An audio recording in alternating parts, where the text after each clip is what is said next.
pour ne pas dire agressé par les décibels, plongé dans une atmosphère qui atteint en certains points de certaines villes la limite de pollution admissible, l'homme de la civilisation du moteur est aujourd'hui sérieusement menacé dans son équilibre.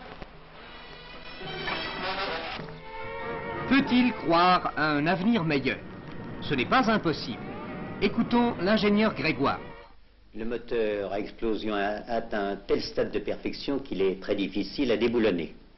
Mais par contre, on peut imaginer, surtout dans les villes, des voitures électriques qui ne fonctionneraient pas avec des accumulateurs, mais avec des piles à combustible. La pile à combustible est celle qui équipait la capsule Gemini et qui fournit de l'électricité par une combinaison chimique dans une pile entre un combustible qui peut être soit l'hydrogène, soit un carbure d'hydrogène, et un comburant qui, en général, est l'oxygène.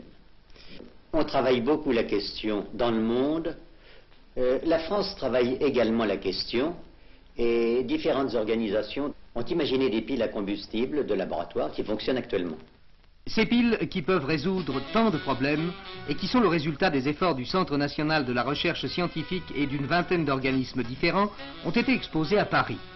De l'alimentation d'un poste de télévision à celle d'engins de manutention capables de soulever 100 kg, leurs applications sont multiples.